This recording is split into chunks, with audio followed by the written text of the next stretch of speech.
rip, tater chip.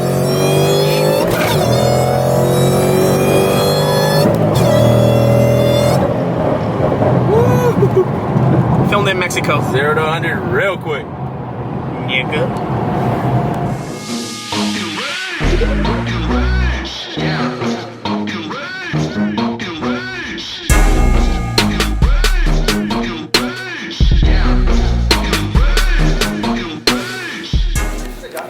What's going on, you guys? Back again with another video. Today I'm actually going to give you guys a break from seeing the 65 and we're going to work on an S550. My buddy's S550 5.0 Equinox Adrian, better known or formerly known as 2.3 Equinox. He upgraded from his 4-cylinder. I actually believe I did a video on his car and I uploaded it here, so I think you might have seen his car before. But anyways, we're working on his freshly brand new 5.0 stock. From my understanding, all he has is an exhaust. So today we're going to do lowering springs and wheel spacers with his Performance Pack tires. So it's going to bring me back to my old days. For you OGs who have been around know that I used to run the exact same thing, lowering springs and wheel spacers on these tires, and they look fucking great. So with that being said, we're going to dive right into it. Have the help from Master Mechanic himself, Matt. Just so you guys know, Matt actually started up his own YouTube channel. And I know it pisses you guys off that I don't post very often, but he has a lot more projects going on at the same time.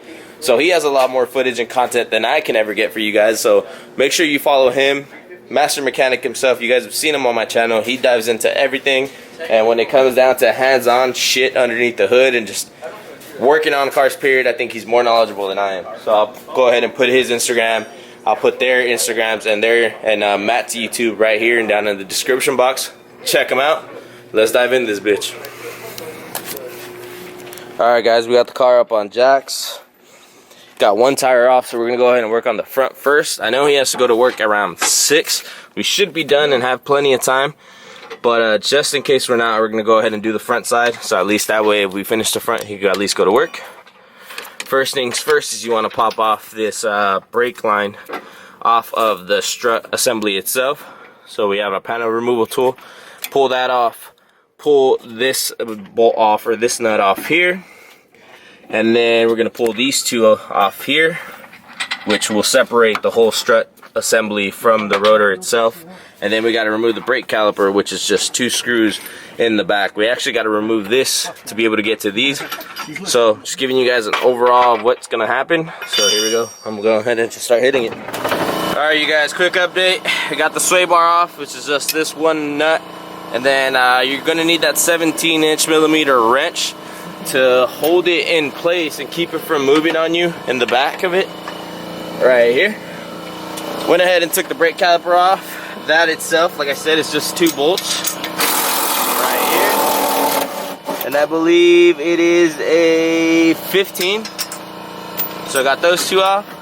Rotor is free. Now we got to do is hit these 2 bolts here, which I believe these are the 21s. Nope. These are 24s.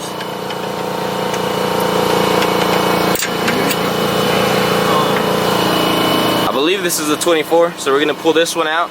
Now these screws are pressed in, so what you want to do is you want to bring this nut out, get a couple threads in, and then just hammer them out.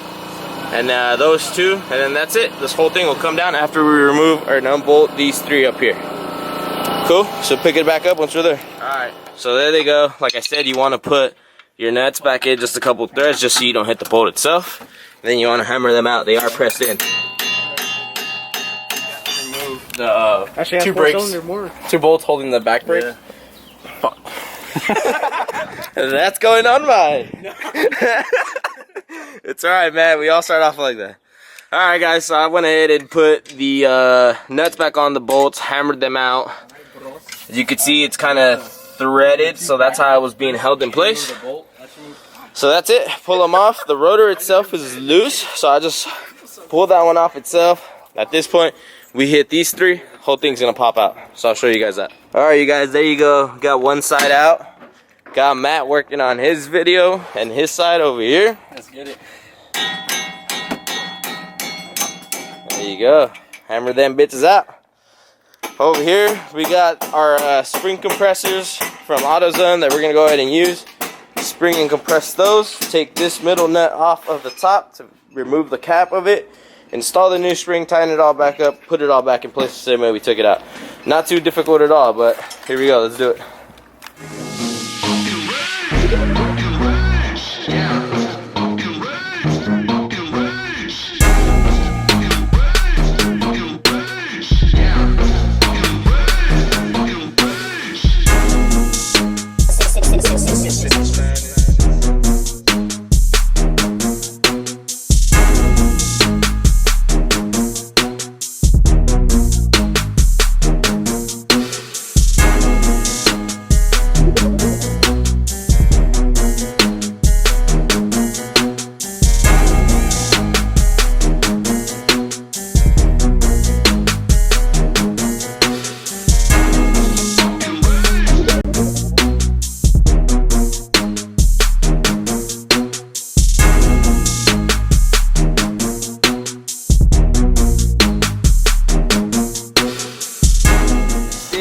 Install these wheel spacers.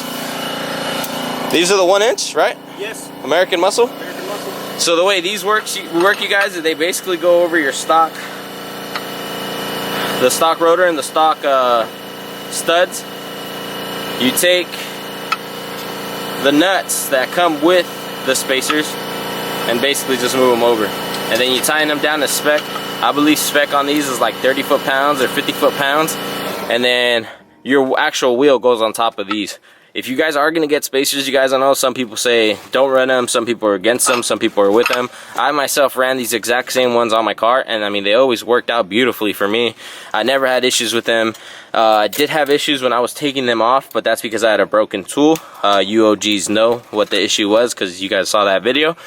But besides that, I mean, I think they're okay. I think anything bigger than 1 inch you may want to be careful on. But I mean, like I said, I ran them myself. I beat on them pretty good. Took them to the canyons, whatnot, everything. So I never had issues. So I don't expect him to have issues.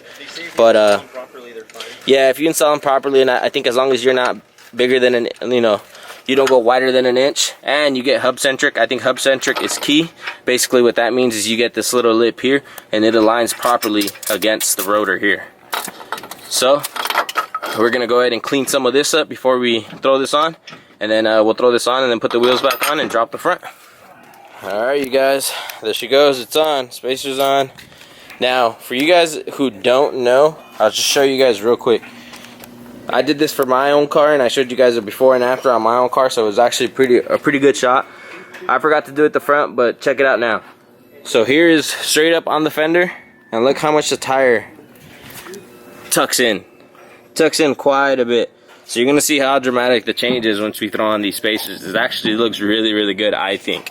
Pokes a little bit, but it looks fucking aggressive, dude. I personally like it. I know stock, it comes with a little bit of negative camber, as you can see there. Those are stock factory specs. So after 750 miles, I believe, he's definitely gonna have to go take it in and get a realignment done just to make sure everything settles right with these springs once they settle out. So 750 miles or so should be plenty. But here we go. We're throwing on the spacer on this side, tightening it up. We're gonna drop it, tying down the lugs, and then move on to the rear. Alright, you guys, so we got the front ones all done, set up and down. We got the rear end up on the jack stands. Now for the rear end, you do have to do one side at a time because you do have to remove the 2 subframe bolts. So if you were to do that on both sides, the whole subframe would be loose. So obviously you don't want that. So in the rear, what you got going is you got your 2 bolts holding in your shock. And then you got this bolt here holding on this clip for this line. And then I believe that's it. You got this plastic clip. Like I said, you got the 2 blue subframe bolts, one up here, one in the rear, one in the front, and then you got 2 13mm bolts right here. These you just want to loosen up enough for the bracket to drop down, and then you want to use your jack to be able to support this whole setup once you got it loose. And then at that point, you just push down on the rotor, and then that should give us enough room to be able to take out the spring right there in the back. For those of you who don't know, this is obviously an IRS, independent rear suspension, so it's not like the front where the spring and the strut are on one same column or one same assembly. They're separate. So here we go. Alright, you guys, so we got all the bolts out now. Let's lower the subframe. Go ahead, push down on it, and we'll get that fucking shock out. So you're gonna try to pull it out this way, huh? Yeah. Go ahead, you pull it out. There you go. There you go. Easy as that. Oh, easy. Cool. Now we'll set up this boot on the aftermarket one and slide it right back in the same way.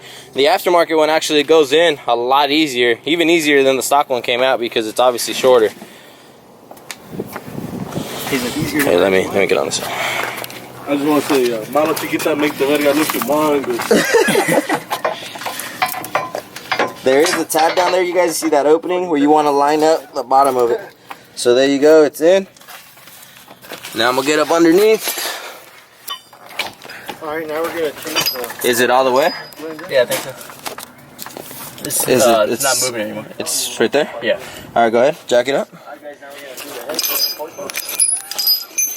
So now I'm just gonna hold it in place, you guys, so that bump stop down here at the bottom doesn't move out of place while he jacks it up, and put some tension on the spring into the boot up top, which is right there. See?